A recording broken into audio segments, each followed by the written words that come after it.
Que notre Dieu soit glorifié. C'est un grand privilège d'être encore ce matin en ces lieux, d'être parmi les vivants. Aujourd'hui où le monde a peur, mais notre Dieu peut nous dire, peut te dire, ne craignez point. Cela est une assurance, cela est une réalité divine. Dieu est avec nous.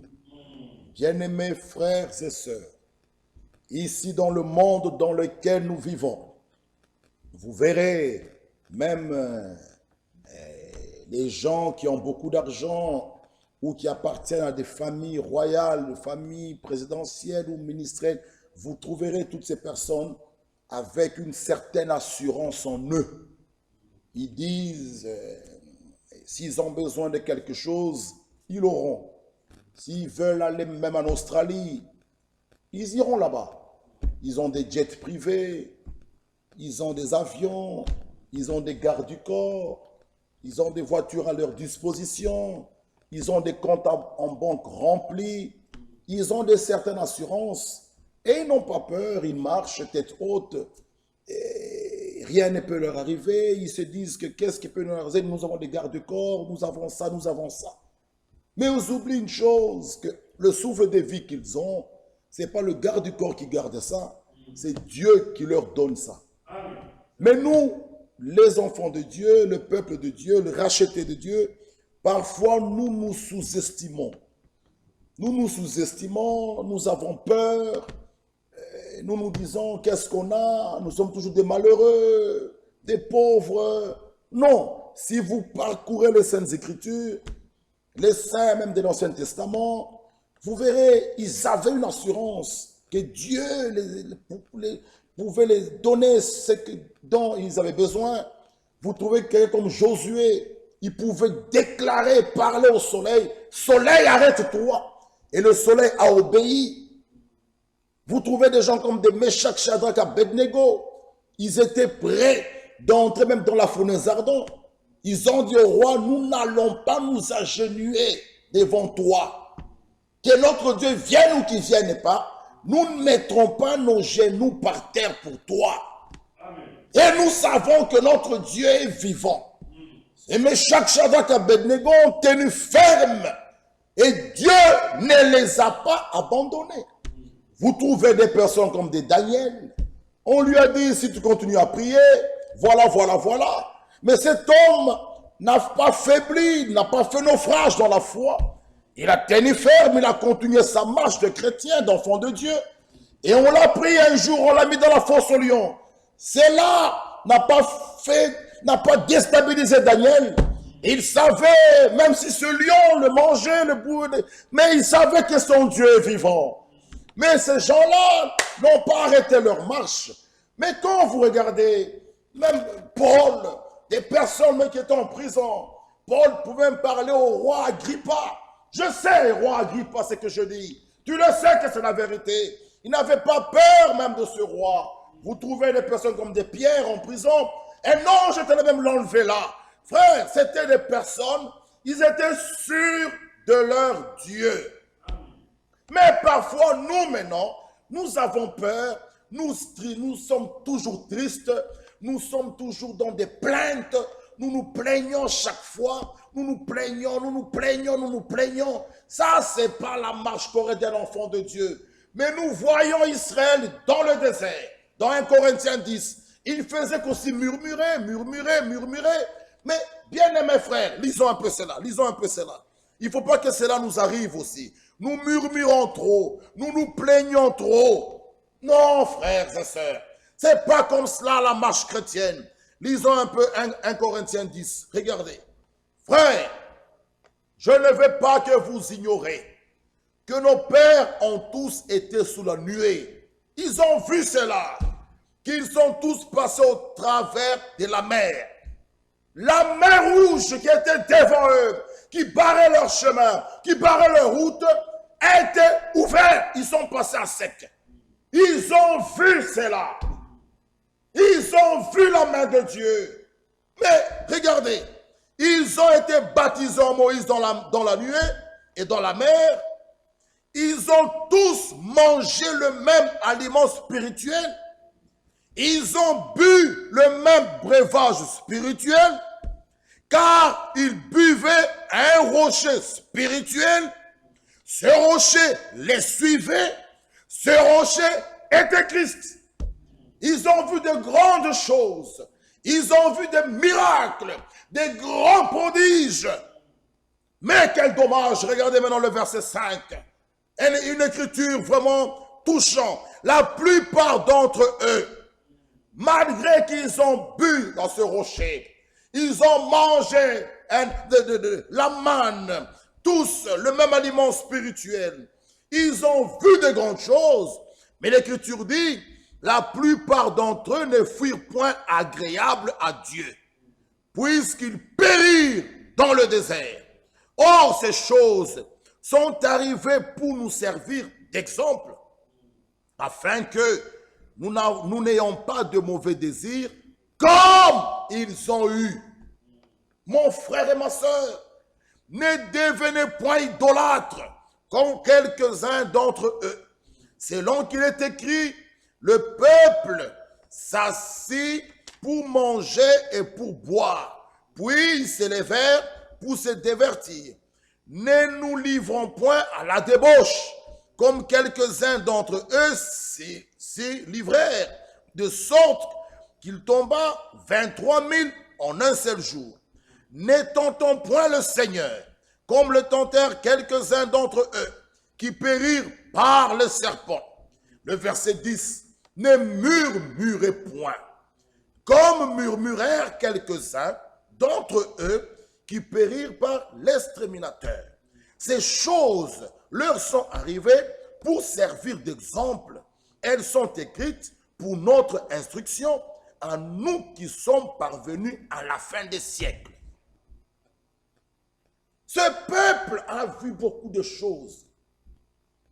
Ne soyons pas comme ces gens-là. Toujours des plaintes, toujours murmurer, toujours se plaindre. Maintenant, écoutez ce que nous dit Philippiens. Regardez. Non, non, non, mes frères. Nous sommes un peuple mis à part.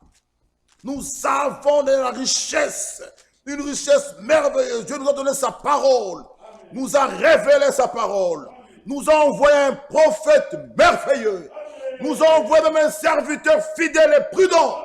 Il est en train de nous préparer une place. Nous avons ces choses-là. Oh frères et sœurs, ces choses sont pour nous. Regardez Philippiens. Philippiens, que nous dit Philippiens chapitre 4? Cette écriture, j'aime bien le lire. Regardez Philippiens chapitre 4, le verset 4. Il nous dit ceci. Réjouissez-vous dans le Seigneur. Je le répète, réjouissez-vous. Oh bien-aimés frères, que votre douceur soit connue de tous les hommes. Le Seigneur est proche. Il nous dit encore au verset 6, ne vous inquiétez de rien. Même pour ta guérison, ne t'inquiète pas. 2000 ans déjà, Jésus à Golgotha a payé le prix. Pourquoi tu t'inquiètes? Tu t'inquiètes de quoi? Le prix est payé. Je le dis encore, je le dis le vendredi ici. Mon frère paye pour moi, il paye la facture. Il me dit, frère Michel, va au magasin tel, j'ai payé déjà la facture, va retirer le vélo. Lorsque j'arrive là, j'ai le billet, la preuve que le prix a été payé. Je vais m'inquiéter de quoi? Je ne vais même pas négocier avec cet homme, frère. Pour moi, c'est mon vélo. Et l'écriture est claire. Ne vous inquiétez de rien. Mais regardez la phrase qui suit. Mais en toute chose, faites connaître vos besoins à Dieu par des prières. Parce que le prix a été payé. Le châtiment qui te donne la paix est tombé sur lui. Par ses maîtres sûrs, tu es guéri. Alors, si tu es malade, la Bible te dit, faites connaître vos besoins à Dieu. Si tu as des soucis, il est le consolateur. Faites connaître vos besoins à Dieu. Il est écrit, c'est toi qui bandes la plaie. Si tu es malade, parle-lui. Faites connaître vos besoins à Dieu. Mais ne t'inquiète de rien parce que le prix est payé. Bien-aimés frères, faites connaître vos besoins à Dieu par des prières et des supplications avec des actions de grâce. Et la paix de Dieu, qui surpasse toute intelligence, gardera vos cœurs et vos pensées en Jésus-Christ. Ah, ce qui est important, c'est qu'il nous a donné d'abord la vie éternelle. Cela dépasse toute chose. Même si aujourd'hui, tu es malade, il te guérit. Tu es malade, il te guérit. Mais il y aura un temps. Ce corps, cela a été dit. Comme nous pouvons le voir dans la famille de notre sœur. Tu es poussière, tu retourneras à la poussière. Parce que l'Éternel a dit à Jérémie, je veille sur ma parole pour l'exécuter. Mais néanmoins, lorsque nous enterrons un bien-aimé, nous remettons le corps, d'où le corps a été tiré, mais l'âme retourne à son Créateur. Alors ce jour-là, lorsque Jésus-Christ viendra, il poussera le cri de commandement. Cela nous montre quoi? Que tous les morts en Christ sortiront. Ça, c'est une espérance vivante, une réalité divine. Alors, pour cela, réjouissez-vous dans le Seigneur. Parce qu'un enfant de Dieu ne meurt pas. Un enfant de Dieu dort. Soyez joyeux.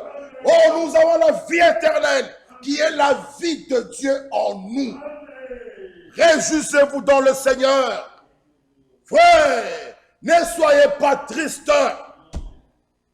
Moi, ça m'étonne quand je vois des sœurs dans cette salle, toujours le front fermé.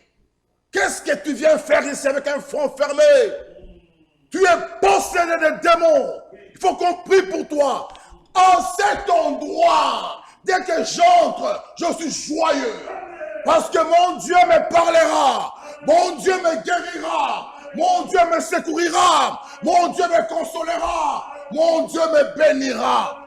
Comment tu as le front fermé dans la présence de Dieu? Tu es fâché contre qui? Tu es possédé de démons. Quelqu'un qui vient à l'église, il n'est pas joyeux. Je me pose une question. Toi, tu es joyeux où? À quel endroit? Le seul lieu où ma joie déborde, c'est ici. Je suis dans la joie lorsqu'on me dit, allons dans la maison de l'Éternel. C'est le seul lieu où Dieu descend, où Dieu me parle, où Dieu me console, où je suis nourri de Dieu. Cet endroit-là dépasse le restaurant dont tu pars. Oui, mes frères, je suis étonné. Je vois des sœurs ici, des gens en train de chanter. Eux, ils ont les bras croisés. Ils regardent les autres pour se dire, comme si elles se disaient, qu'est-ce que tu fais? Mais c'est toi qui es malade. C'est toi qui es malade. Frère, celui qui a expérimenté Golgotha, celui qui est réellement délivré des esprits mauvais, ce qu'il lui reste à faire, c'est louer son Dieu. Écoutez un peu, frère Franck, ce qu'il dit ici. Ça, c'est quel salut que vous avez. Écoutez un peu, frères et sœurs. Écoutez ce que bien-aimé frère Franck nous dit dans la circulaire 31 janvier 85. Regardez. Écoutez bien. Aucune personne possédée d'esprit mauvais ne peut servir le Seigneur. C'est impossible. Tu viens à l'église déjà fâché. Mais, frère, je sais pas, je sais pas. Tu veux faire un travail même ici dans l'église. Mais tant que tu es possédé d'esprits mauvais, ne les faites pas. Soyez d'abord délivrés de cet esprit mauvais. Alors, venez le servir. C'est ce que je veux redire. Circulaire 31, janvier 85, page 2. Je relis. Aucune personne possédée. Pourquoi? Il prend Luc 8, 2. Lisons d'abord ça. Il faut que ces choses s'arrêtent, frère. Nous ne venons pas faire jouer en ces lieux, fâchés, des fronts fermés dans l'église. Tu regardes les gens, comme tu te poses la question, qu'est-ce qu'ils font? Les gens ont de louer leur Dieu. Toi, tu les regardes bras croisés. Oh, il est aigri. Si vous le refusez, même ces pierres ici crieront. Même les bébés à la mamelle pouvaient crier Hosanna. Oh, bien-aimé frère, devant ton Créateur, ton Sauveur, comment tu restes insensible? Oh, bien-aimé frère, regardez un peu Luc 8, 2. Luc 8, 2. Les 12 étaient auprès de lui, avec quelques femmes qui avaient été guéries. Guéries de quoi? D'esprit malin. Oui, la guérison du corps est très bien. Mais ici, ils étaient guéris, pas de la tuberculose, des esprits malins et des maladies. Vous voyez? Donc, il y a d'abord, c'est pourquoi le psaume 103 est clair. Je suis l'Éternel, votre Dieu, qui pardonne tous vos péchés et qui vous guérit de toutes vos maladies. D'abord, la guérison de l'âme. Et ici, l'Écriture nous montre, il les a guéris d'esprits malins et des maladies. Les deux vont ensemble. La guérison de l'âme et du corps. Et il nous montre que d'esprits malins et des maladies, Marie, dite de Magdala, de laquelle étaient sortis 7 démons, Jeanne, femme de Cousin, intendant d'Hérode, de Suzanne et plusieurs autres qui l'assistaient de leurs biens. Maintenant, vous voyez, une grande foule s'était assemblée et des gens étaient venus de diverses villes auprès de lui. Il dit en parabole, ok. Maintenant, il nous dit ici, autour de lui s'est rassemblés ceux desquels il avait chassé les démons. Et dans Matthieu 8, 16, nous l'avons lu avec vous, notre Seigneur chassait les démons par la parole. Ah, Matthieu 8, 16. Il chassait les démons par la parole. Et l'Écriture, il nous dit, maintenant autour de lui, autour de Jésus-Christ, tous ceux qui étaient rassemblés, ceux desquels il avait chassé les démons, il le servait. Il serait bon pour nous tous également de réfléchir une bonne fois à propos de la pensée qui est exposée dans Luc 8, 2. Les 12 étaient avec lui et quelques femmes qui avaient été guéries d'esprits malins et de maladies. Maintenant, il dit, aucune personne possédée d'esprits mauvais, je répète, ne peut servir le Seigneur. Et il dit, c'est impossible. C'est impossible, bien-aimés frères. Alors, quand je vois quelqu'un qui vient à l'église, juste le fait de se réveiller de son lit, c'est un grand privilège, un grand miracle. C'est la bonté de Dieu, sa miséricorde. Quand je mets mes pieds par terre, je le loue déjà. Parce qu'il est écrit, ce sont les vivants qui louent Dieu. Alors quand je viens à l'église, je traverse cette porte, je vois mes bien-aimés en train de le louer, en train de l'adorer. Mes bien-aimés sont debout dans la salle, en train de jubiler. Je me mets aussi à leur côté. Nous louons notre Dieu de ce qu'il a fait pour nous. Mais quand je vois des frères et des sœurs qui regardent les autres pour se dire, qu'est-ce qu'ils font? Qu'est-ce qu'ils font? C'est toi, ma soeur, qui est malade, qui est possédé de démons. Parce que celui qui est vivant, celui qui a reçu Christ, qui a fait l'expérience de la croix, qui a été sauvé, qui a été racheté, quel qu'est-ce qu'il me reste d'autre que le louer et l'adorer? Pourquoi tu viens avec un front ferme à l'église? Et quand nous disons qu'un frère prie, qu'une sœur prie, pourquoi vous ne priez pas? Ça, c'est les démons qui vous empêchent de louer votre Dieu. Celui qui est réellement libéré, quand on dit prier, il ouvre sa bouche, il loue son Dieu. Mais quand vous laissez, c'est pourquoi nous allons parler ce matin. Le combat dans lequel nous sommes. Ne pensez pas qu'ici, il y a les esprits malins. Nous suivons même dans les lieux célestes. Et vous pensez que ici, ils ne sont pas là. Ils viennent même ici. Tous ceux qui viennent ne sont pas des frères. Il y a aussi des faux frères. Tous ceux qui viennent ne sont pas des sœurs. Il y a aussi des fausses sœurs. Judas était là où Jésus était. Caïn était là où Abel était. Les 70 étaient où, frère? Pas dehors avec Jésus. Même ici, ils sont là.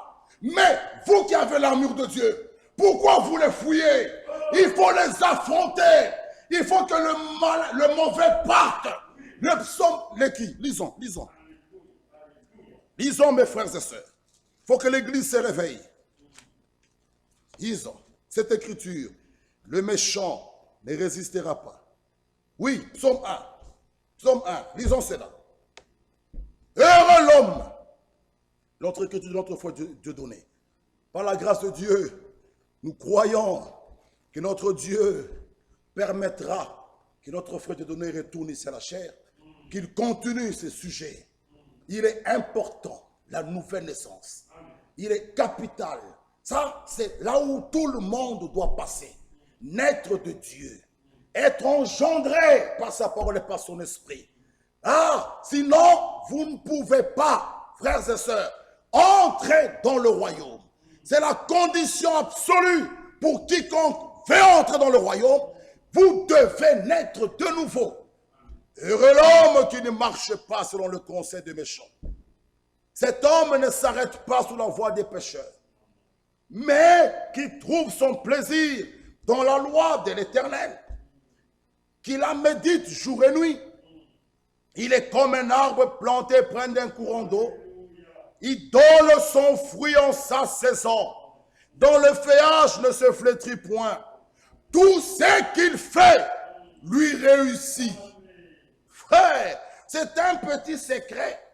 Les gens s'étonnent. Comment chez toi tout marche bien? Comment chez toi tout marche bien? Quel est ton secret? Mais le secret est là. Il trouve son plaisir dans la loi de l'Éternel. Il la médite jour et nuit. Il est comme un arbre planté près d'un courant d'eau et que son fruit, il donne son fruit en sa saison. Le feuillage ne se flétrit point. Alors tout ce qu'il fait lui réussit. Il n'est pas ainsi des méchants. Écoutez maintenant. Ils sont comme la paille que le vent dissipe. C'est pourquoi les méchants ne résistent pas au jour du jugement. La phrase qui suit.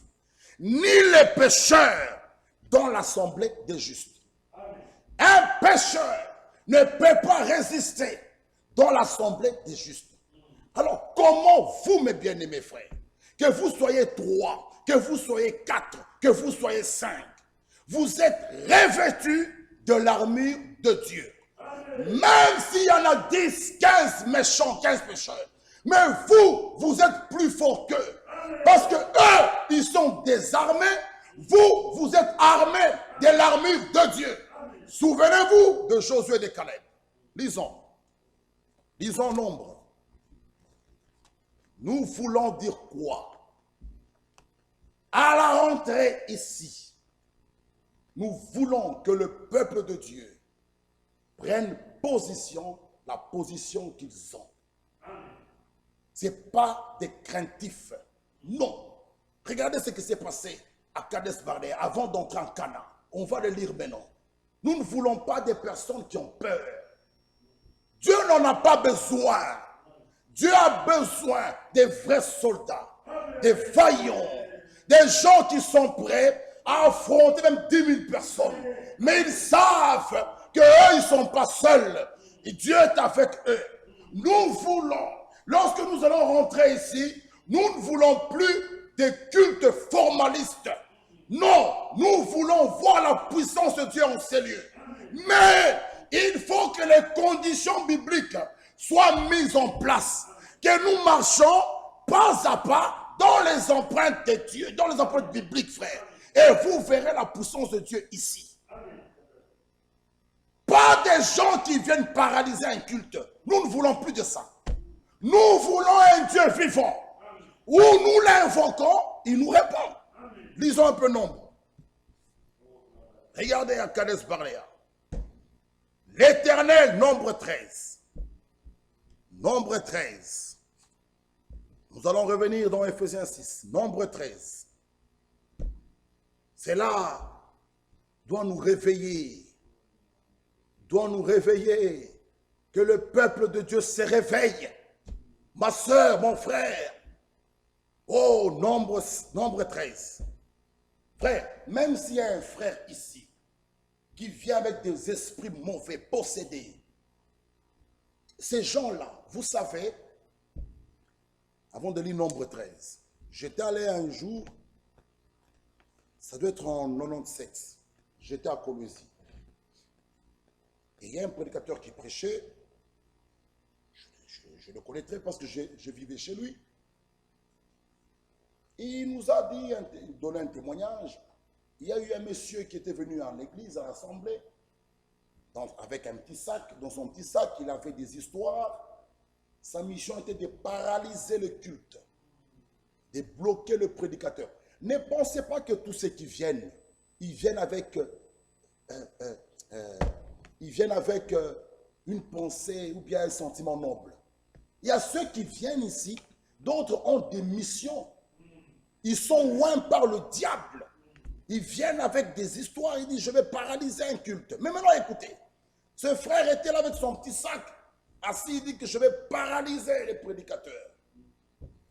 Le prédicateur, il prêchait. Le frère, il a fait ses histoires dans son petit sac. Rien ne se passe. Il sort dehors, là, à la toilette. Il essaye ses histoires. Ça marche. Il rentre dans la salle. Il essaye, ça ne marche pas. Il sort encore. Les diacres voyaient un frère toujours qui sortait, qui revenait. Il dit, mais qu'est-ce qui se passe? Lorsqu'il rentre la troisième fois, il essaie ses histoires. La chaise sur laquelle le frère était assis, est-ce que même c'est un frère? Est-ce qu'on peut me l'appeler un frère? C'est un faux frère. Il s'est mis sur la chaise là.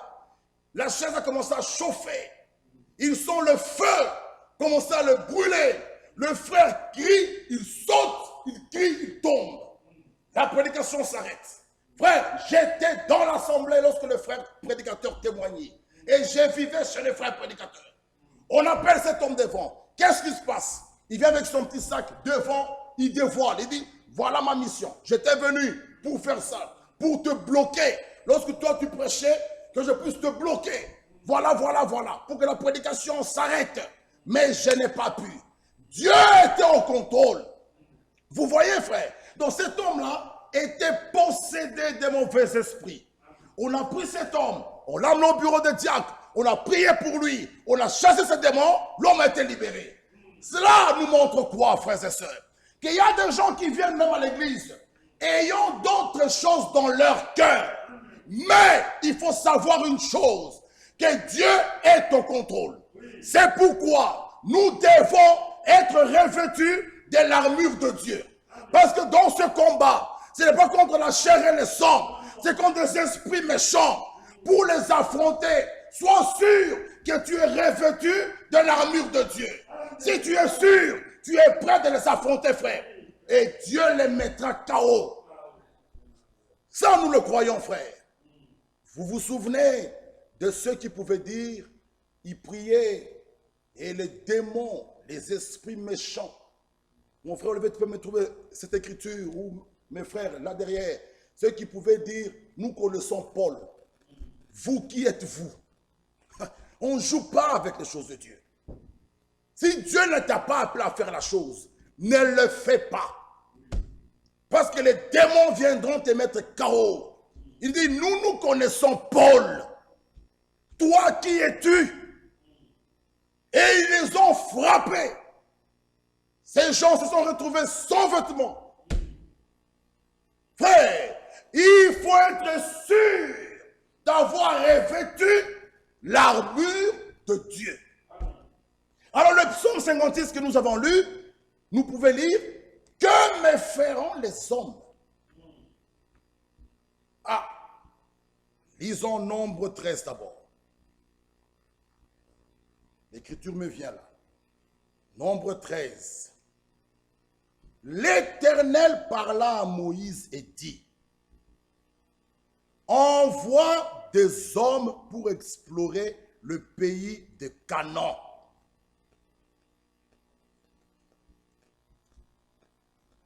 Merci. Merci.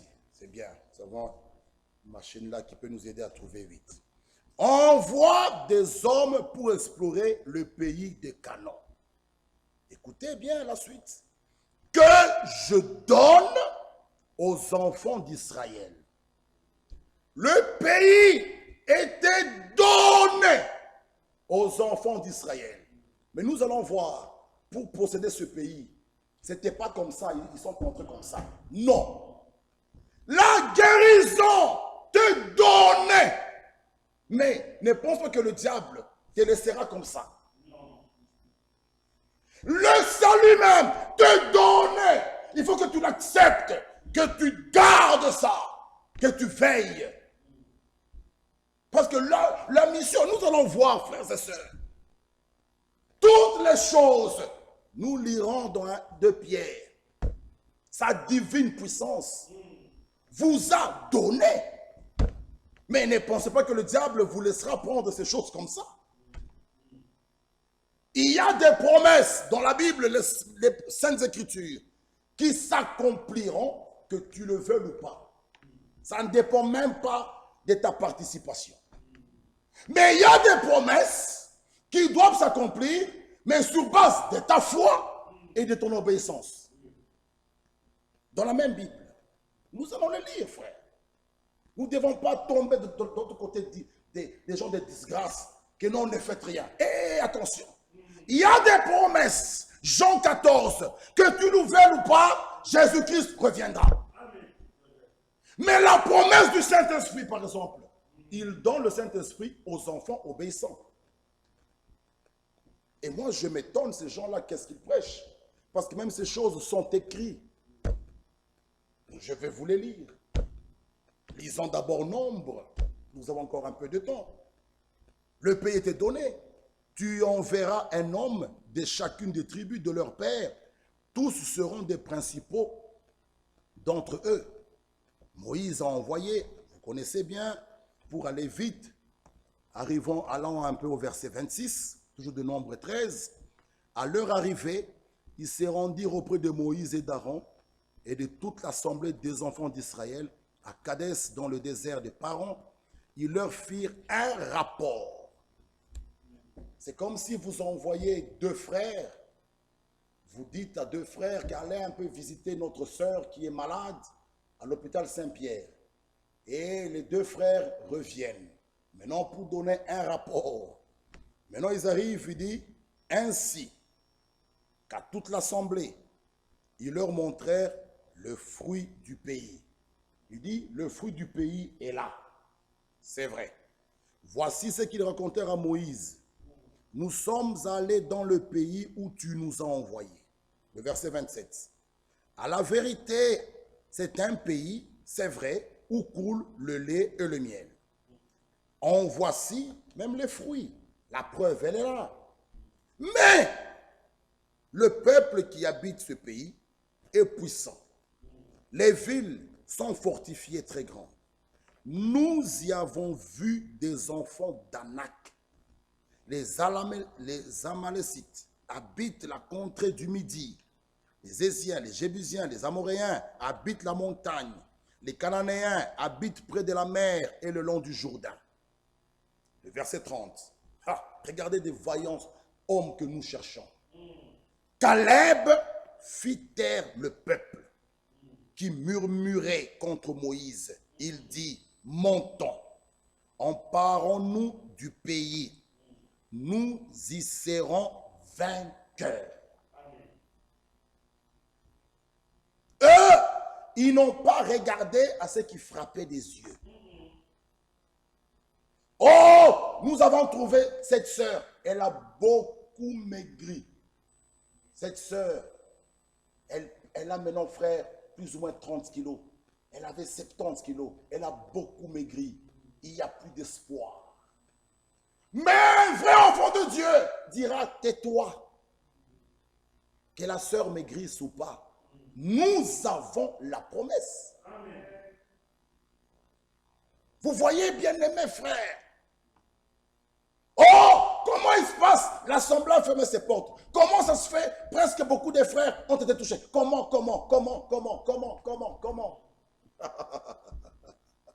Frère, celui qui n'a pas la foi va être déstabilisé avec ce moment-ci. Là, c'est un moment de triage où Dieu lui-même a dit à Gédéon, allez avec le peuple à l'eau. Celui qui va l'appeler comme un chien, tu le mets de côté, c'est celui-là que tu partiras avec. Il y a beaucoup de gens ici. Parfois, Dieu permet des choses dans l'assemblée pour mettre dehors tout le ramassis, tous ceux qui viennent pour voir avec les yeux charnels.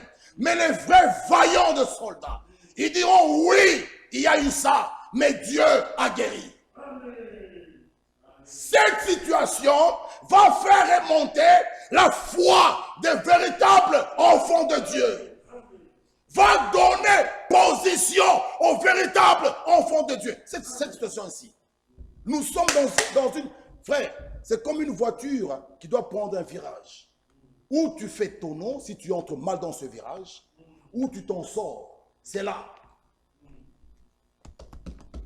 J'ai parlé avec une sœur au début, avec même d'autres frères, j'en discute.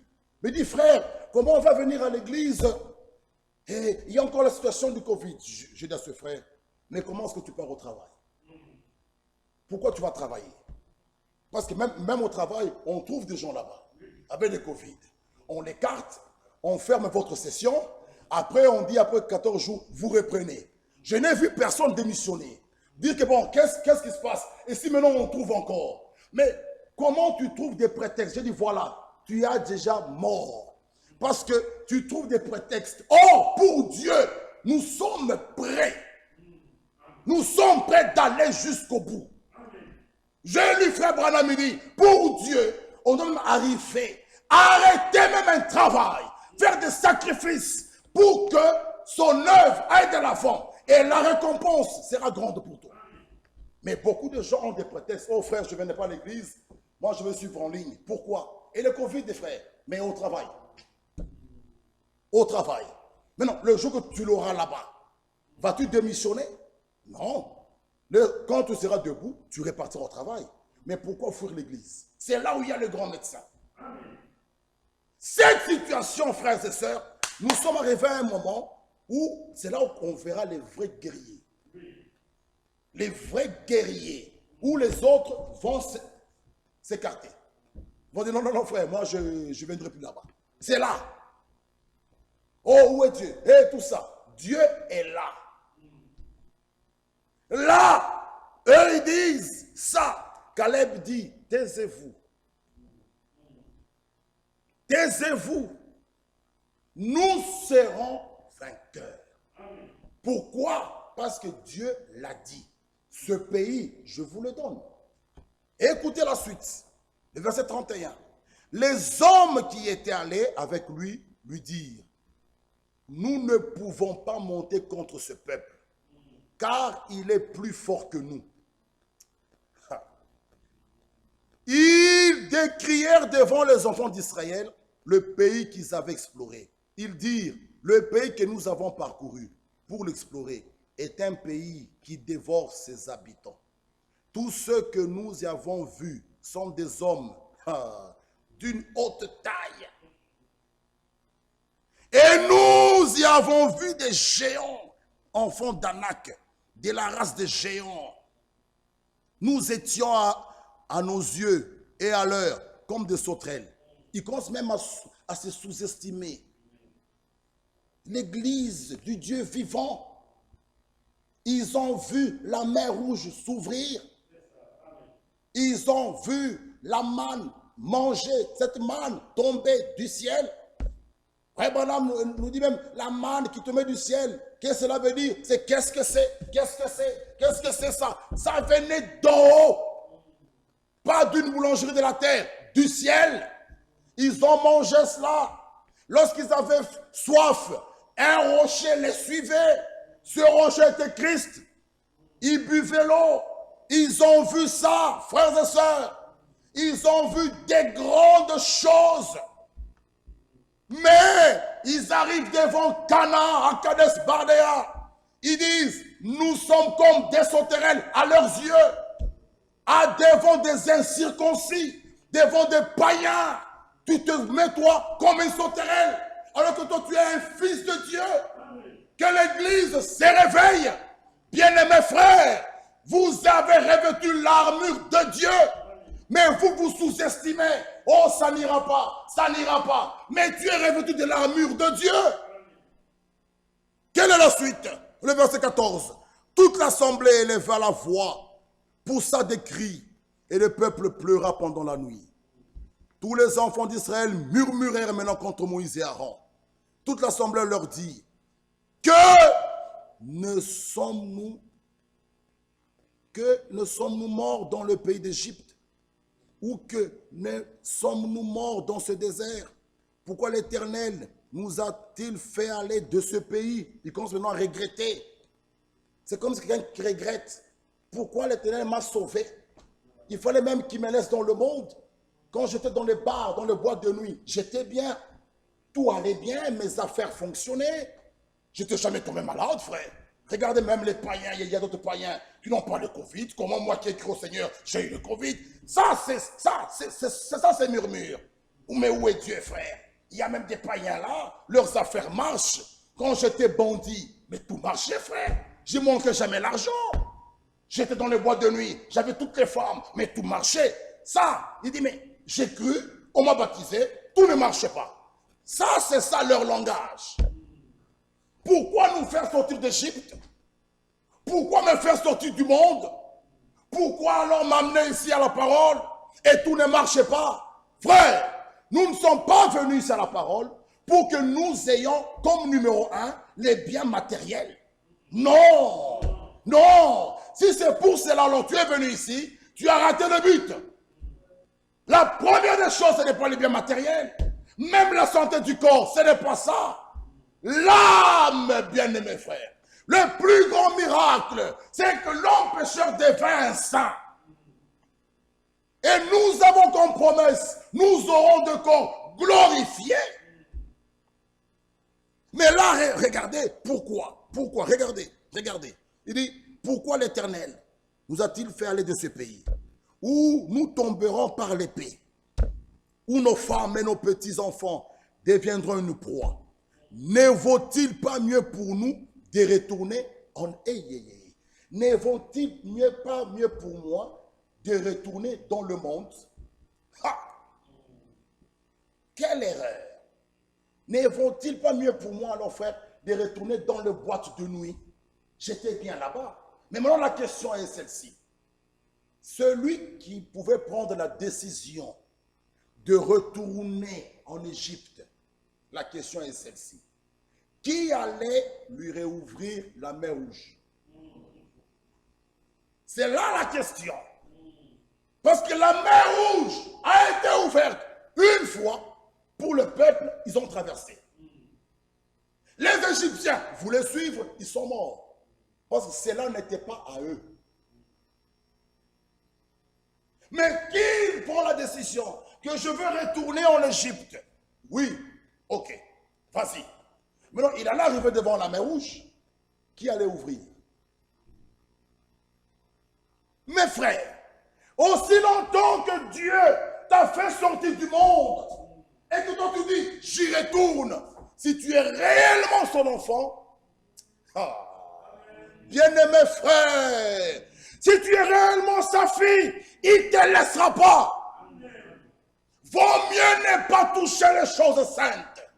Aussi longtemps que tu les as touchées, si tu es sa fille ou son fils, L'Éternel châtie de ceux qu'il aime.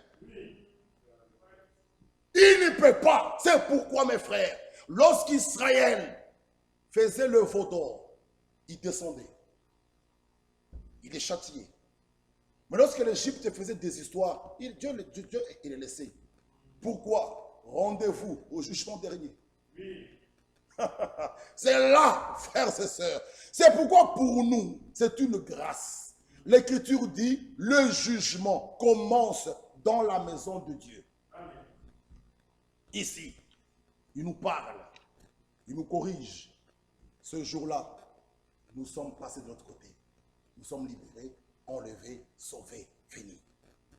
Mais les autres, nous chantons un cantique, tentés, éprouvés, nous nous demandons. Nous chantons cela. Hein? Attendez. C'est quel... Attendez.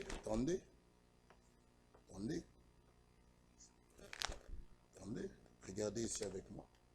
Tentés, éprouvés. Oui, 128. Regardez ceci. 128. 128 ici. Ici. Ok. Ici. Le 2. Quand la mort vient et prend nos bien-aimés, laissons notre maison solitaire. Regardez. Nous nous demandons pourquoi les méchants prospèrent jour après jour ici-bas. Nous nous posons problème. Mais, frère, tu peux voir comme s'ils sont en train de prospérer, mais au jugement dernier, ça sera dur pour eux. Mais l'église épouse ne passera pas par la grande tribulation. C'est pourquoi pour nous, le jugement de Dieu commence dans la maison de Dieu. Amen. Ce jour-là, toi tu seras dans la gloire, au repas de noces. Pendant que les autres souffrent dans la grande tribulation, toi tu es au repas de noces, assis avec lui. Frère, au repas de noces, 7 ans, en train de manger, boire, le contempler, après revenir pour le millénium. Ces choses-là sont pour nous. Et ces choses, c'est oui. Quelle grâce! Quel privilège que nous avons! Et vous voulez rater ça? Au repas de noces avec lui? Mes frères bien-aimés, réveillons-nous. Et ils disent, ne vaut-il pas mieux pour nous retourner en Égypte? Ils se dirent l'un à l'autre, regardez maintenant, nommons un chef. Ils commencent à chercher un chef, comme nous pouvons dire un chef de rebelle. Et vous savez, les hommes meurent, les esprits sont toujours. Vous trouverez même dans l'église, il y aura toujours des rebelles. Mais les rebelles là ont toujours aussi un chef là. Ils disent, sortons frère, sortons frère, nous allons te soutenir, ouvrons l'assemblée, on va te soutenir frère, on sort frère, sors, frère tu peux prêcher frère, tu peux prêcher aussi, sortons, ah boum, vous voyez un groupe de frères qui sortent, ils louent une salle, et leur chef des rebelles là, il prend la chair, il commence à prêcher. Regardez, c'est là, nommons-nous un chef, parce qu'on ne peut pas sortir comme ça en rébellion sans chef. On doit toujours avoir quelqu'un là devant nous. Nommons-le et sortons. Retournons en Égypte. Quelle erreur! Retournons dans le monde. Retournons dans la prostitution. Retournons dans la boisson. Retournons dans la débauche. Quelle erreur! Quelle erreur! Moïse et Aaron tombèrent sur leur visage. Il dit, quelle erreur vous voulez commettre? Vous avez mangé la manne. Vous avez bu de cette eau du rocher. Vous avez vu des miracles venant de Dieu. La mer rouge s'ouvrir. L'armée des pharaons engloutie. Vous voulez encore y retourner dans l'esclavage? Vous voulez encore retourner dans la débauche, dans la prostitution. Vous voulez encore y retourner. Quelle erreur! Peuple de Dieu, les choses que vous avez vomies, vous voulez encore y retourner? Non! Ne faites pas ça! Les choses que vous avez vomies, quand quelqu'un de normal les regarde, c'est le même plus beau. La même viande que tu as mangée, quand tu vomis cela, tu ne veux même plus regarder ça. Tu viens avec un seau d'eau, tu déverses. Mais comment toi tu rentres à tes vomissures? Tu reprends encore. Quelle erreur! La débauche, toutes ces choses, tu as vomi ça. Tu vas encore retourner à ça. Non! Moïse et Aaron tombèrent sous leur visage en présence de toute l'assemblée réunie des enfants d'Israël. Parmi ceux qui avaient exploré le pays, Dieu a toujours des témoins. Parmi ceux qui avaient exploré le pays, Josué, fils de Nun, Caleb, fils de Jéminé, déchirèrent leurs vêtements. Il y a de quoi? Ils déchirèrent leurs vêtements. Vous voulez rendre Dieu impuissant? Vous voulez rendre Dieu faible? Vous voulez attribuer la force à Satan? Peuple de Dieu, c'est ce que je vous ai dit vendredi. Chaque fois, je tombe. Chaque fois, tout ça. Chaque fois, tu tombes. Chaque fois, tu tombes. Mais, où est le Saint-Esprit qui est en toi? Jusqu'à quand, peuple de Dieu? Oui, frère. Les jours passés, ok. Mais aujourd'hui, tu déclares même que tu as le Saint-Esprit.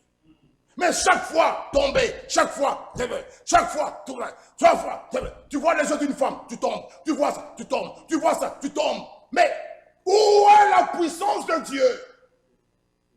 Nous voulons attribuer la force à Satan, pourquoi?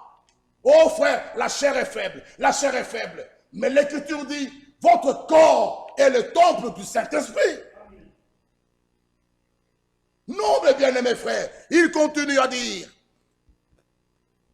ils disent, le verset 8, écoutez, si l'Éternel nous est favorable, il nous amènera dans ce pays et nous le donnera. C'est un pays où coule le lait et le miel. Seulement, ne soyez point rebelles contre l'Éternel. Et ne craignez point les gens de ce pays, car ils nous serviront de pâturage. Ils n'ont plus d'ombrage pour les couvrir. L'Éternel est avec nous. Ne les craignez point. Toute l'assemblée parlait de les lapider. Lorsque la gloire de l'Éternel apparut sur la tente d'assignation devant tous les enfants d'Israël, l'Éternel dit à Moïse, écoutez maintenant, jusqu'à quand ce peuple me méprisera-t-il? Jusqu'à quand vous allez mépriser Dieu? Jusqu'à quand vous allez continuer à murmurer? Jusqu'à quand? Jusqu'à quand nous devons attribuer toute la puissance à Dieu? Jusqu'à quand ne croira-t-il pas en moi? Malgré tous les prodiges que j'ai fait au milieu de lui, je les frapperai par la peste, je les détruirai. Mais je ferai de toi une nation plus grande et plus puissante que lui. Moïse dit à l'Éternel, les Égyptiens l'apprendront. Frère, ça c'était notre prière. Nous avons dit à Dieu, c'est vrai, ton peuple a été touché. Mais que le monde l'apprenne, que tu es celui qui guérit toute maladie. Notre Dieu nous a exaucés, il a fait. Oh, merci Seigneur. Gloire soit rendue à Dieu. Moïse dit, les Égyptiens l'apprendront. Eux, du milieu duquel tu as fait monter son peuple par ta puissance. Ils le diront aux habitants de ce pays. Ils savaient que toi, l'Éternel, tu es au milieu de ce peuple. Que tu apparais visiblement. Toi, l'Éternel, que ta nuée se tient sur lui. Que tu marches devant lui le jour dans une colonne de nuée et la nuit dans une colonne de feu. Si tu fais mourir ce peuple comme un seul homme, Les nations qui ont entendu parler de toi diront, l'Éternel n'avait pas le pouvoir de mener ce peuple dans le pays qu'il avait juré de lui donner. C'est pour cela qu'il a égorgé dans le désert. Maintenant, que la puissance du Seigneur se montre dans sa grandeur, comme tu l'as déclaré en disant, l'Éternel est lent à la colère et riche en bonté. Il pardonne l'iniquité et la rébellion, mais il ne tient point le coupable pour innocent. Il punit l'iniquité des pères sur les enfants jusqu'à la 3e et la 4e génération. Pardonne l'iniquité de ce peuple, selon la grandeur de ta miséricorde, comme tu as pardonné à ce peuple depuis l'Égypte jusqu'ici. L'Éternel dit, je pardonne, comme tu l'as demandé. Mais, je suis vivant, et la gloire de l'Éternel remplira toute la terre. Tous ceux qui ont vu ma gloire et les prodiges que j'ai fait en Égypte et dans le désert, qui m'ont tenté déjà 10 fois et qui n'ont point écouté ma voix, tous ceux-là ne verront point le pays que j'ai juré à leur père de leur donner. Tous ceux qui m'ont méprisé ne le verront point. Frère, on ne joue pas avec Dieu. Il est le Dieu de grâce, attention, de bonté, il est aussi le Dieu de justice. On ne joue pas avec Dieu. Tu peux faire ce que tu veux dans l'église, mais regardez là, il dit je pardonne, ok, mais le pays, ils ne le verront point. Ça, beaucoup de gens n'aiment pas en parler. Ils parlent de la bonté de Dieu, mais il est le Dieu de bonté, il est aussi le Dieu de justice. Il dit ceci, tous ceux-là ne verront point le pays. Vous allez dire quoi? Il n'est pas un Dieu d'amour, c'est le Dieu d'amour. Parce que l'amour est correctif. Là, Dieu lui-même dit, ils ne verront pas le pays. On ne doit pas jouer avec Dieu. Toi, frère, tu vas avoir un cœur plus grand que celui de Dieu. Jamais ça. Le péché reste le péché. Le mal reste le mal. La vérité reste la vérité. Et la vérité triomphera toujours. Ça, c'est la loi de Dieu. Et c'est quand même terrible, on voit des frères qui veulent avoir un cœur plus que celui de Dieu. Oh frère, le pardon. Mais là, tu as pardonné. Mais il dit le pays, ils ne le verront pas. Il est, relisons, 20. L'Éternel dit, je pardonne. Mais il y a des frères, il faut pardonner, frère. Vous ne voulez pas pardonner ou quoi? Frère, mais non, on a pardonné. L'Éternel dit ici, j'ai pardonné. Mais le pays, ils ne verront pas. Frère, lisez bien la Bible. Frère, il faut pardonner. Frère, il faut pardonner. Mais nous avons pardonné. Nous avons pardonné. Mais il y a des règles qui restent. Il y a des règles qui restent. Lui-même, l'Éternel a pardonné. Il dit, je pardonne. Comme tu l'as demandé. Mais, Moïse, je suis vivant. Frère bien-aimé, que Dieu nous aide. Réveillez-vous, Église de Dieu. Prenez position pour la vérité. Jusqu'au bout, allez avec la vérité, frère. Ne craignez personne. L'Église n'appartient pas à un homme. L'Église appartient à Dieu. Que sur toute la ville de Bruxelles, que les gens l'entendent. Ce n'est pas l'Église d'un homme. Aucun homme n'est mort à la croix. Dieu l'Éternel a pardonné. Mais il dit, je suis vivant. Et la gloire de l'Éternel remplira toute la terre. Maintenant, il dit au verset 22. Tous ceux, écoutez maintenant, j'ai pardonné, oui. Mais tous ceux qui ont vu ma gloire et les prodiges que j'ai fait en Égypte et dans le désert. Oui, ils ont vu ça. Ils ont mangé la manne.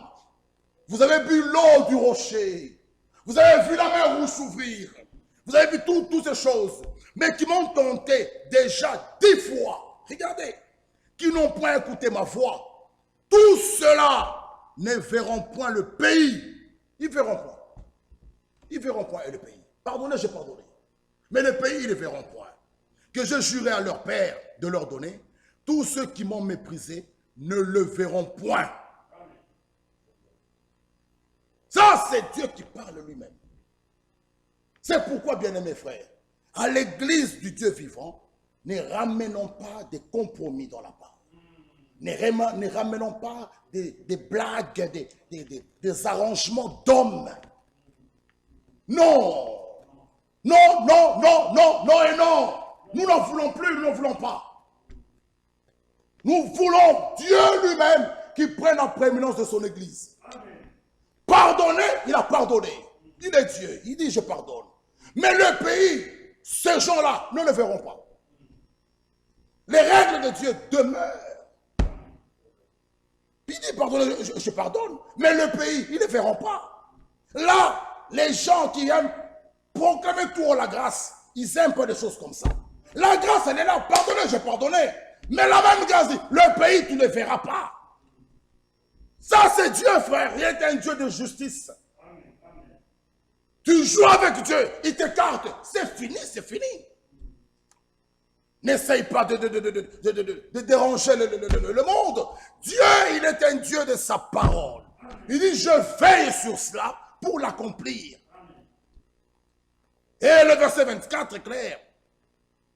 Il dit, comme je suis un Dieu de justice, je suis un Dieu juste, parce que mon serviteur Caleb, lui, a été animé d'un autre esprit. Frère, il y a des faux frères, hein, mais tous ne sont pas faux frères. Il y a aussi des vrais frères. Il dit, parce que ceux-là, des vrais frères, des vrais croyants, des vrais témoins, des Caleb, lui n'avait pas le mauvais esprit qu'avaient les autres. Hein? Et qu'il a pleinement suivi ma voix. Lui, je le ferai entrer dans le pays où il est allé. Et pas seulement lui, même ses descendants le possédera. C'est pourquoi Dieu dit, crois, tu seras sauvé, toi et ta famille. Et je le dois ce matin de dire à Dieu, pas seulement moi, même mes descendants, mes enfants, ma femme qui a cru, sauve-les. Ça c'est la parole, frère. Il dit, à cause de toi, Caleb, à cause de ta fidélité, à cause de ton obéissance, pas seulement toi, même tes descendants le posséderont. Oh, bien-aimés frères, il continue à dire, j'aimerais relire encore cela, le verset 24. Il nous dit, parce que mon serviteur Caleb, lui, a été animé d'un autre esprit. Pas comme les autres.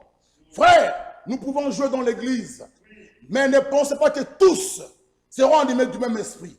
Il y aura toujours un Caleb, il y aura un Finé, il y aura un David qui se lèvera quelque part. Parce que Dieu, il a toujours des témoins. Toujours. Il y aura même un David, même un Finé qui prendra position pour la vérité. Et Dieu les cherche. Il dit, vous autres, vous ne verrez pas. Pardonnez, je vous ai pardonné. Pardonnez, j'ai pardonné. Le pays, vous n'allez pas le voir. Mais, il y a un Caleb. Lui, il a marché dans mes voies. Lui, il a été obéissant. Lui, il a suivi mes voies, mes instructions. Lui, là, je le ferai entrer dans le pays où il était allé. Et ses descendants le posséderont. Il continue le verset 25. Les Amalécites et les Cananéens habitent la vallée. Demain, tournez-vous et partez pour le désert, dans la direction de la mer Rouge. L'Éternel parla à Moïse et Aaron et dit, jusqu'à quand laisserai-je cette méchante assemblée? Jusqu'à quand? L'Éternel dit, laisserai-je cette méchante assemblée murmurer contre moi? Jusqu'à quand vous allez continuer à murmurer contre l'Éternel? Jusqu'à quand vous allez continuer à vous dévorer dans l'église? Jusqu'à quand la haine va résister dans l'assemblée? Jusqu'à quand les clans vont continuer à rester dans l'assemblée? Jusqu'à quand ces choses-là tribales seront dans l'assemblée? Aujourd'hui, il faut que ces choses prennent fin.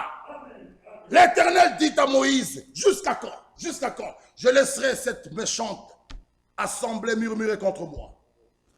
J'ai entendu les murmures des enfants d'Israël qui murmuraient contre moi. Dis-leur, je suis vivant, dit l'Éternel. Je vous ferai ainsi que vous avez parlé à mes oreilles. Vous faire tourner. Écoutez, vos cadavres tomberont dans ce désert. Vous tous, dont on a fait le dénombrement. En vous comptant depuis l'âge de 25 ans et au-dessus, et qui avait murmuré contre moi. Vous n'entrerez point dans le pays que j'avais juré de vous faire habiter, excepté Caleb, fils de Jephunneh, et Josué, fils de Nun. Et vos petits-enfants, dont vous avez dit, ils deviendront une proie, je les y ferai entrer. Vous venez déclarer à la place des autres. Hein? Chacun dans l'église doit parler pour son propre compte. Ne viens pas dire, oh, bon, nous et les autres. Non, non, non, non, non. Ne parlez pas. Et ils viennent parler, ils disent, nous, on fera ça, nos petits-enfants aussi. Non, non, non, non. Dieu dit, non, non, non, non, non, non, non, non, non, non. Vos petits-enfants n'ont pas dit ainsi. C'est vous qui parlez comme cela. Que nous et les autres, nous sommes ensemble. Nous ne sommes pas ensemble, frère. Si chez toi, Dieu ne parle pas, si chez toi, Dieu est muet, si chez toi, Dieu n'agit pas, chez les autres, il agit.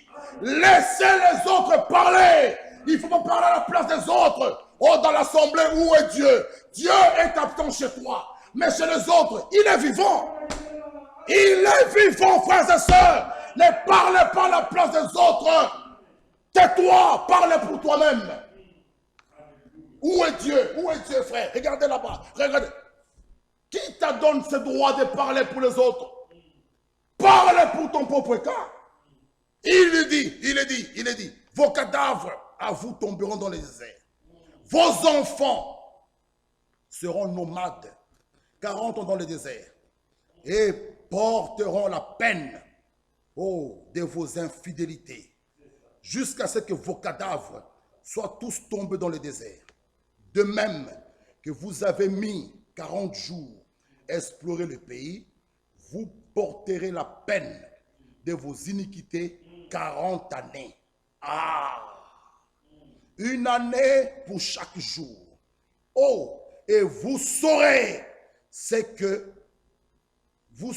que c'est d'être privé de ma présence. Oh! Moi l'Éternel, j'ai parlé. Et c'est ainsi que je traiterai cette méchanceté, assemblée, qui s'est réunie contre moi. Ils seront consumés dans ce désert. Ils y mourront. Les hommes que Moïse avait envoyés pour explorer le pays et qui, à leur retour, avaient fait murmurer contre toute l'assemblée, en décriant le pays, ces hommes qui avaient décrié le pays moururent frappés d'une plaie devant l'Éternel. Josué, Caleb restèrent seuls vivants parmi ces hommes qui étaient allés pour explorer le pays. Moïse rapporta ces choses à tous les enfants d'Israël. Le peuple fut dans une grande désolation. Ils s'élevèrent de bon matin, montèrent au sommet de la montagne en disant, nous voici, nous monterons au lieu dont a parlé l'Éternel, car nous avons péché. Moïse dit, pourquoi transcrivez-vous l'ordre de l'Éternel? Cela ne réussira point. Ne montez pas, car l'Éternel n'est pas au milieu de vous. Ne vous faites pas battre par vos ennemis, car les Alamécites et les Cananéens sont là devant vous, et vous tomberez par l'épée. Parce que vous avez été détournés de l'Éternel, l'Éternel ne sera point avec vous. Ils s'obstinèrent à monter au sommet de la montagne, mais l'arche de l'alliance et Moïse ne sortirent point au milieu du camp.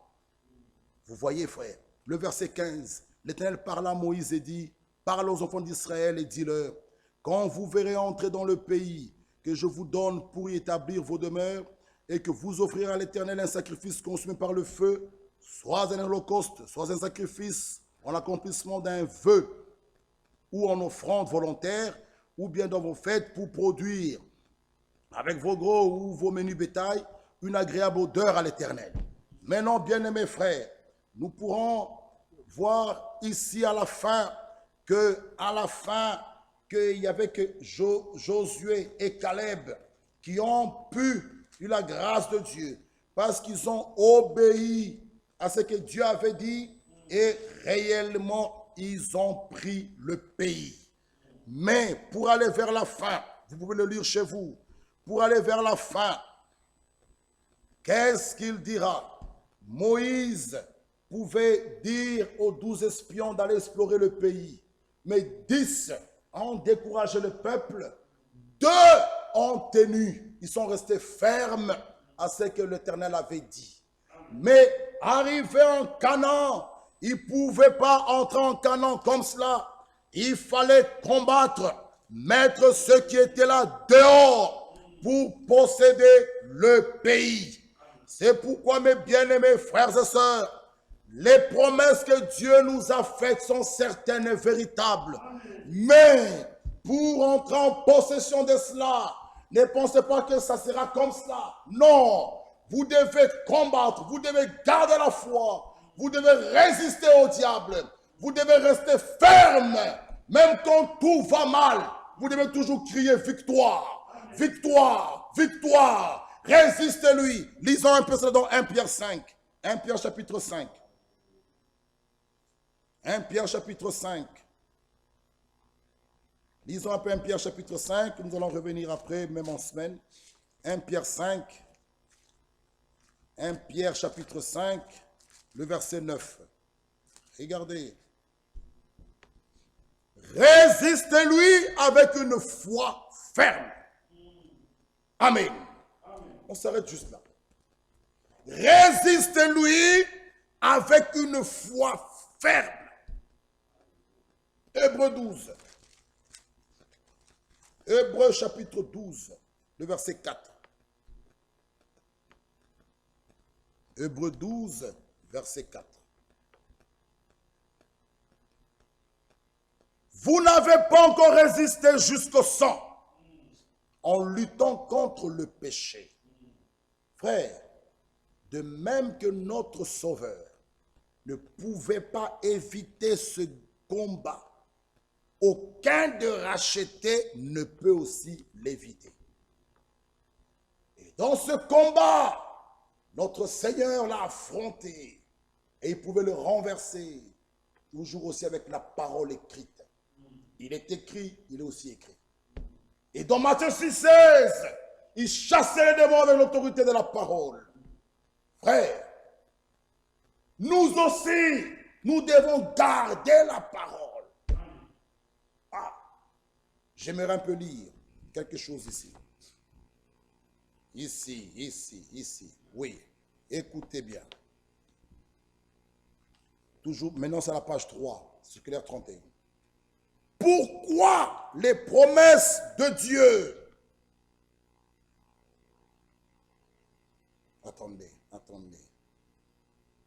Pourquoi les promesses de Dieu que nous avions acceptées ne s'accomplissent-elles pas? C'est une question. Pourquoi? Pour quelle raison l'Église se trouve-t-elle encore dans l'état actuel? Deuxième question. Mais uniquement, écoutez, parce que de mauvais esprits qui sont en jeu exercent leur influence sur de pauvres âmes. Ici. Frère, je suis en train de vous mettre, que vous vous mettiez debout pour vous dire, ne pensez pas que tout celui qui vient ici, il est bon. Il y a aussi des faux frères qui viennent posséder des mauvais esprits. lisez, écoutez bien.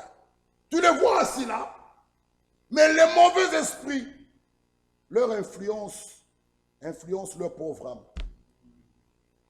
Et ils viennent vouloir paralyser un culte. Est-ce que vous trouvez normal quelqu'un qui est là, en train de faire chanter, mais vous dites que non, on ne va pas chanter. Cet homme, cette femme, n'est pas normal. Logiquement, on ne peut même pas supplier un racheté de chanter pour son Dieu. Logiquement. Quand nous disons prions, logiquement, on ne peut pas supplier à quelqu'un. Je me mets à parler à mon Père. Mais vous trouvez, ce sont ces moments-là, les gens veulent sortir, aller à la toilette. C'est la partie la plus importante. Après la prédication, mon tour maintenant, c'est de lui parler.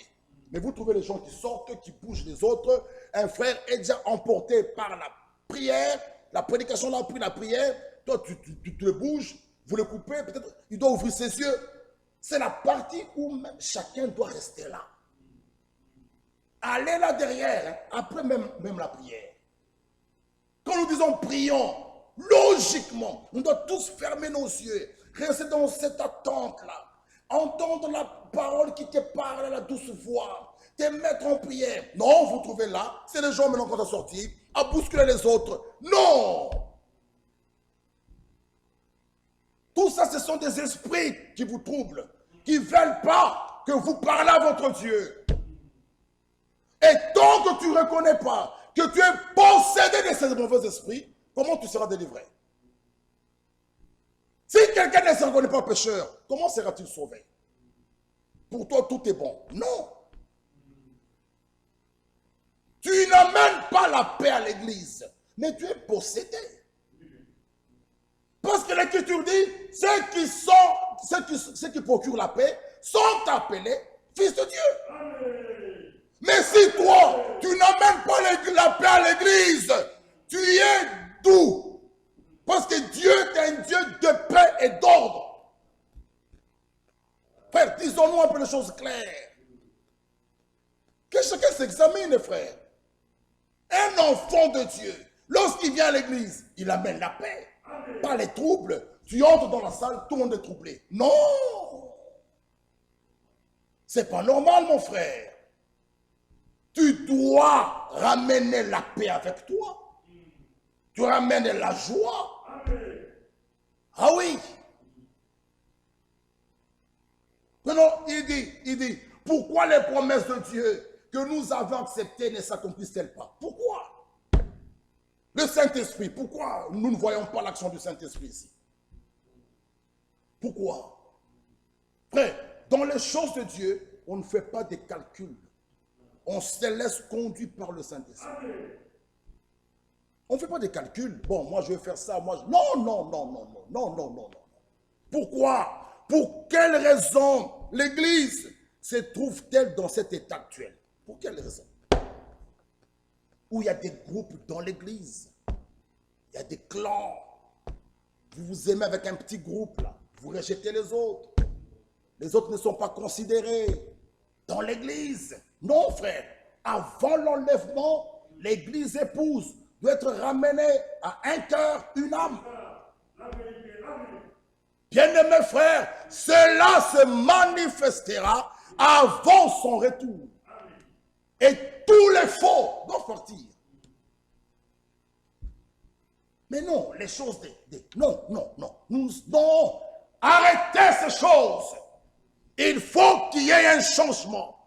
Lisons, continuons. Pourquoi? Il nous dit, mais uniquement parce que de mauvais esprits. Vous voyez que c'est une sœur, mais elle a des mauvais esprits qui la troublent et qui la dérangent. Elle va déranger toute l'église. Elle va déranger toute l'église. Des mauvais esprits qui sont en jeu exercent leur influence sur des pauvres âmes. Et c'est là sans que les gens s'en rendent compte. Ça, c'est grave. Tu as des mauvais esprits sans que tu t'en rendes compte. Toi, tu penses que c'est le Saint-Esprit. Le Saint-Esprit ne peut pas te conduire à amener des désordres et des chaos. Le Saint-Esprit ne peut pas te conduire à diviser une église. Non! Le Saint-Esprit, c'est l'unité, c'est la paix, c'est la joie, la bonté. Oh, frères, c'est la tempérance. Ça, c'est le Saint-Esprit. Mais ta présence, déjà, les gens sont mal à l'aise. Et toi, tu dis, frère, le Saint-Esprit. Le Saint-Esprit, lorsque tu l'as, tu supporteras même la personne la plus mauvaise à côté de toi. Tu la supporteras. Tu vas même l'aimer. Oh frère, moi je ne saluerai pas cette sœur, je suis prudent. Non, le Saint-Esprit, c'est pas cela. Jésus lui-même, il connaissait qui va le livrer. Mais il n'a jamais cité le nom de Judas. Jamais. Regardez Étienne, on l'a lapidé. Mais il priait, Père, pardonne ce genre. Et toi, le Saint-Esprit que tu as, te pousse à la vengeance. Quelqu'un qui est malade, combien de fois tu as appelé les frères malades et les sœurs malades? Combien de fois? Examine-toi un peu, frère. Examine-toi un peu, sœur. Tu as appelé combien de fois ceux qui sont malades? Tu as prié pour eux combien de fois? Tu les as appelés combien de fois ton téléphone? Ça, c'est un cœur méchant. Quand quelqu'un est malade, celui qui a le Saint-Esprit, qui est né de nouveau, ça devient son problème. Tu pleures. Tu dis, c'est vrai, Seigneur. Avec ces états, on ne sait pas les rendre visite. Mais tu pries pour eux. Tu jeûnes même pour eux. Le cœur est déchiré. Combien de fois l'as-tu fait, frère? Bien-aimés frères et sœurs, il nous dit, écoutez ceci. Il faut que cela change. En tant qu'église biblique, nous devons suivre pas à pas les empreintes bibliques, sans en omettre une seule. Il faut qu'un nouveau départ soit pris, qui ne soit pas à la manière des hommes et qui ne commence pas seulement selon une nouvelle doctrine ou une nouvelle méthode, mais qui soit opéré par Dieu lui-même à la manière biblique d'autrefois. Vous voyez, bien-aimés frères, c'est pourquoi nous vous disons, je vais terminer par là. Tout ce qui n'est pas biblique doit être mis de côté. Tout ce qui n'est pas biblique, même si ça vient de qui, ça doit être mis à côté. Frère, ne prenez même pas ça. Nous avons lu avec vous, suivre pas à pas les empreintes bibliques. Et nous verrons Dieu se manifester parmi nous. Cela veut dire, mes bien-aimés frères, pour terminer, que Dieu puisse nous aider. Que Dieu puisse, nous voulons expérimenter une pure action du Saint-Esprit. Mais il faut premièrement les conditions bibliques soient créées à cet effet. Frère, que Dieu puisse nous aider. Que Dieu puisse nous aider. C'est que nous voulons dire dans ce combat dans lequel nous nous sommes. Ce n'est pas contre la chair et le sang. C'est contre des esprits méchants. Et ces esprits-là, relisons Ephésiens 6. Ces esprits-là, ces esprits. Toi, tu vois un homme là, mais il est possédé de mauvais esprits. Regardez maintenant Ephésiens 6, verset 11. Revêtez-vous de toutes les armes de Dieu. Non, le verset 10. Au reste, fortifiez-vous dans le Seigneur, par sa force toute puissance. Revêtez-vous de toutes les armes de Dieu, afin de pouvoir tenir ferme contre les ruses du diable. Revêtez-vous de cela. Vous verrez même une sœur qui viendra vous attaquer.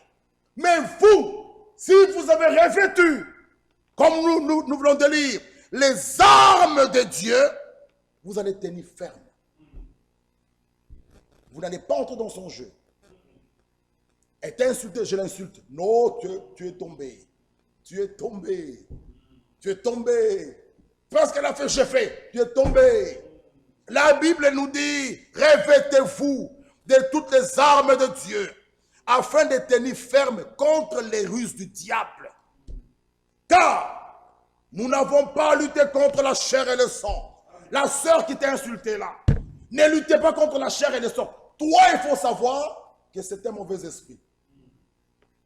Qui l'a animé? Sinon, tu vas lutter contre la chair et le sang. Et t'insultes, tu insultes. Là, tu as perdu bataille. Ah, tu as perdu bataille. Tu es tombé dans le même trou qu'elle. Vous restez spirituel. Gardez la foi, soyez debout, ferme. Et nous allons lisons le verset 13. C'est pourquoi, prenez toutes les armes de Dieu, afin de pouvoir résister dans le mauvais jour et tenir ferme après avoir tout surmonté. Tenez donc ferme, ayez à vos pieds la vérité, à vos reins, la vérité pour ceinture. Nous avons dit, qu'est-ce que la vérité? Sanctifie-les par ta vérité, ta parole est la vérité. Amen. Ah! Donc, ayez la vérité pour ceinture, revêtez la cuirasse de la justice, mettez pour chaussure à vos pieds le zèle que donne l'évangile de paix. Vous voyez? Prenez par-dessus tout cela le bouclier de la foi. À quoi sert un bouclier? Lorsqu'on te lance une flèche, si tu as le bouclier, il te sert à te protéger, à t'éloigner les flèches de l'ennemi. Et l'Éternel avait dit dans Genèse 15 à Abraham, je serai un bouclier pour toi. Bien-aimé frère, s'il est un bouclier pour toi, aucune flèche de l'ennemi ne peut t'atteindre. Oh, gloire soit rendue à Dieu. Et cela nous dit, prenez par-dessus tout cela le bouclier de la foi, avec lequel vous pourrez éteindre tous les traits enflés du malin. Prenez aussi le casque du salut et l'épée de l'esprit, qui est la parole de Dieu. Mes bien-aimés frères, dans ce combat, nous avons dit, le terrain le plus dangereux, le terrain même de combat, c'est la pensée de l'homme. Ah, la pensée. Quand deux personnes doivent combattre, ils se fixent rendez-vous quelque part. Et la pensée, c'est là où tout commence. Dans la pensée, la pensée, la pensée. Si vous ouvrez la porte, il entrera. Si vous lui fermez la porte, oh frère, le doute disparaîtra. La crainte disparaîtra. La parole va s'installer. Voilà pourquoi. Regardez ce que frère Branham il faisait lui. C'est l'église et sa condition. Regardez. Et vous, les femmes, il n'y a pas longtemps, vous descendiez la rue. C'est ridicule de voir la façon dont les femmes s'habillent aujourd'hui. Je ne parle pas des presbytériennes et des méthodistes. Je parle de vous, femmes de la sainteté. Vous descendez la rue, j'ai une petite, maintenant il dit, j'ai une petite croix suspendue à l'avant de ma voiture. Quelqu'un m'a dit, Billy, tu sais que c'est un emblème catholique? J'ai dit, quand les catholiques ont-ils pris une option sur la croix? Jamais. Ce n'est pas un emblème de la foi catholique, c'est l'emblème de la foi chrétienne. La foi catholique est un petit saint mort, une Marie ou un certain mort qui l'adore. Nous n'adorons pas les morts. Nous n'adorons pas Sainte Cécile et tous ces différents saints. C'est du catholicisme, lequel est une forme élevée de spiritisme. Mais la croix représente celui qui mourut et ressuscita. Et je dis, je la garde devant moi. Quand je regarde dans la rue, il y a 25 ou 30 ans, lorsque j'étais presque aveugle, j'ai promis à Dieu que s'il guérissait mes yeux, je regarderais ce qui est correct. Et je dis, partout où vous regardez, il y a tant d'impiété, des femmes à moitié vêtues, des femmes nues, étendues sur leur pelouse. Alors, je regarde la croix. Au lieu de regarder cela, je me souviens de ce que Christ a fait pour moi et je détourne ma tête de ces choses qui sont du diable. Alléluia. Vous voyez, ça c'est ce que lui il faisait. Frère, dans ce combat, ne pensez pas que Satan dort. Attention. C'est pourquoi il est écrit, écoutez bien, résistez au diable, il fuira loin de vous. Mais pour ce qui concerne l'impudicité, la débauche, toutes ces choses-là, fuyez. Là, le verbe est bien placé. Fuyez. Frère Branham nous parle dans sa brochure. C'est ranger du côté de Jésus. Qu'est-ce qu'il dit? Même quand je devais aller voir une femme seule, je n'allais pas. Je prenais soit ma femme ou un frère ou un diacre. S'il n'y a ni frère ni diacre, au lieu d'aller seul, je prenais ma femme pour qu'on soit à deux. Ah, mais il était prophète. Mais les gens aujourd'hui veulent se montrer plus experts. Il dit, oh frère, ça ce sont des lois. Oui, nous ne faisons pas ça une loi. Nous donnons un conseil. Alors toi, tu te crois fort. Continue à y aller seul. Continue à y aller seul. Un jour, frère, le corps, frère, vous voyez la faiblesse. Frère, je t'ai piégé. Mais si tu étais avec ta femme, ou un diacre, un frère, vous voyez, frère, le diable, il rôde. Il est en train de chercher qui dévorer. Mais si se trouve toi, avec l'armure de Dieu que tu as revêtue, cette armure-là t'amènera à être sage. Parce que être sage, frère, même quand tu veux poser un acte, tu dois être sage. Parce que le diable rôde. Son problème, c'est de renverser l'enfant de Dieu. Enfant de Dieu, tu restes enfant de Dieu, mais lui il crie, tu vois ta fille, tu vois ta fille, tu vois ta fille. Tout Bruxelles va rigoler, mais tu restes enfant de Dieu. Lui, c'est ça son travail. Il veut jeter ces choses-là pour que les gens pointent. Mais, bien-aimés frères, résiste-lui. Portez l'armure de Dieu. Revêtez-vous de cela, les armes de Dieu.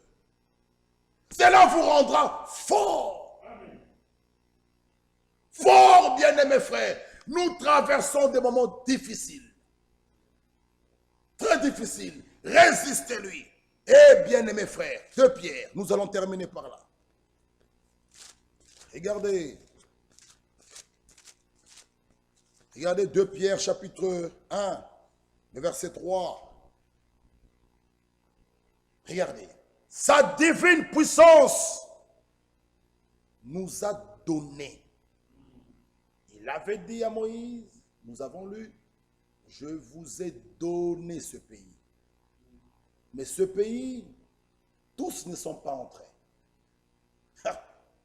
Il a dit, pardonnez, je pardonne. Mais tout ce monde ici, qui ont murmuré, n'entreront point dans ce pays-là. Regardez ici, sa divine puissance nous a donné. Frère, tous ceux qui contribuent à la vie et à la piété. Les armes, nous les avons, frère. Alors, enlève. C'est comme aujourd'hui un vrai soldat doit enlever l'arme qu'il faut là où il faut.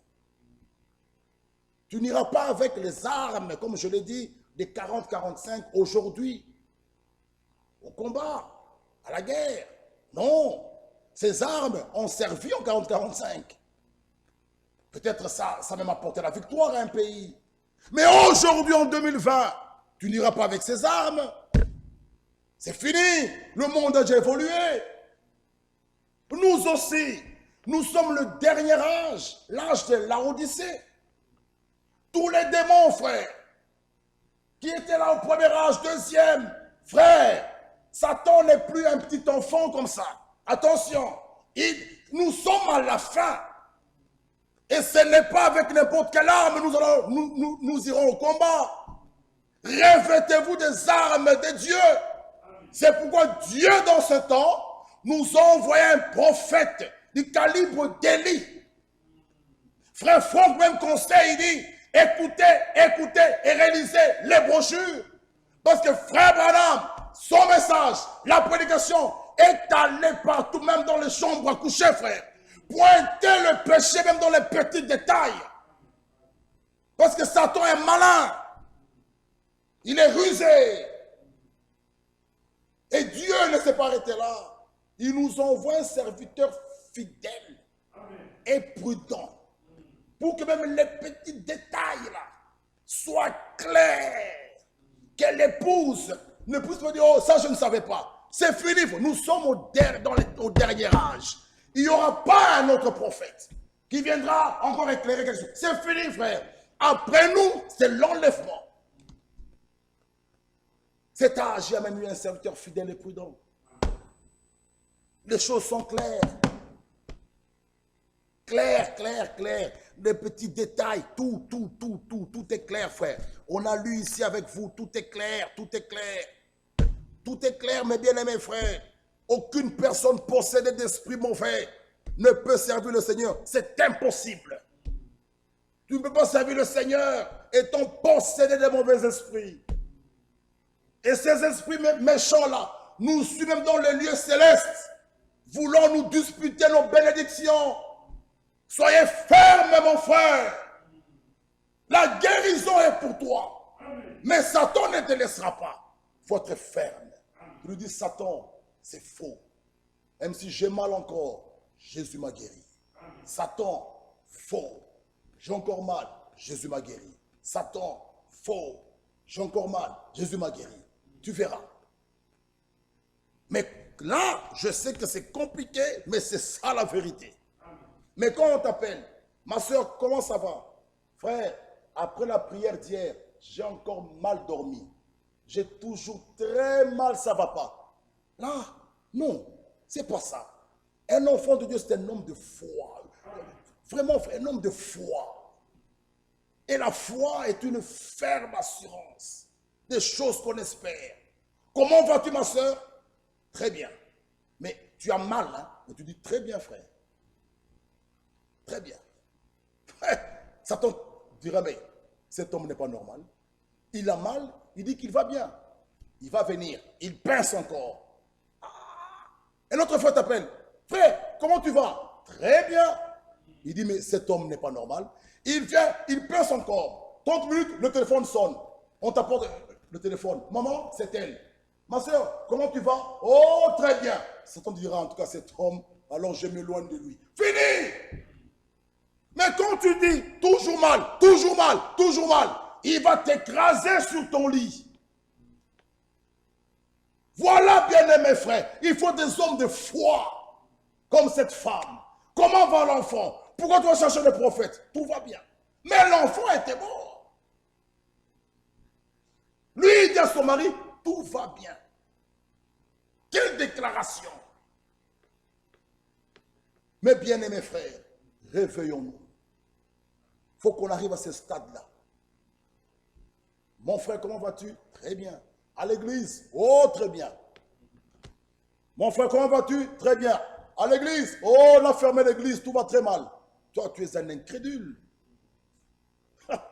Nous avons fermé le bâtiment, mais pas l'église. L'église du Dieu vivant est vivant. Son église marche. Parce que si nous n'avons pas ce bâtiment, et qu'on nous donnait l'ordre, on peut prier même en dessous d'un arbre. Tu ne diras pas que ce n'est pas l'église. On peut être en dessous d'un arbre, on prêche la parole. Ceci n'est qu'un bâtiment qui nous sert contre les intempéries, la pluie, le soleil, le vent. Mais on peut être sous un arbre en train de prêcher. C'est l'église du Dieu vivant. Son église, c'est le corps mystique de Jésus-Christ. Mais toi, mon frère, comment tu vas? Moi, je vais bien. Et l'église? Oh, très mal, frère. On a fermé l'église. Tu sais quoi? On a fermé l'église. Des frères et des sœurs malades, on a fermé. On a fermé l'église. Mais tu es un incrédule. Frère, comment tu vas? Très bien. L'église? Très bien, frère. L'église marche, tout va en avant. Mais j'ai appris que non, frère. Très, très, très bien. Tout se passe bien à l'église. Voilà un homme de foi. Des gens comme des Josué, des Caleb. Ils ont minimisé les géants. Les gens d'Anak. Ils ont dit, ce n'est rien tout ça. Nous allons les battre parce que Dieu a dit. Voilà les personnes de foi que Dieu cherche. Comme des Josué, des Caleb. Il dit, nous allons prendre le pays. Que Dieu nous bénisse. Bien-aimés frères et sœurs, réveillons-nous. Dieu voulant, nous terminerons Ephésiens 6 le mardi. Parler du casque et la vérité pour ceinture.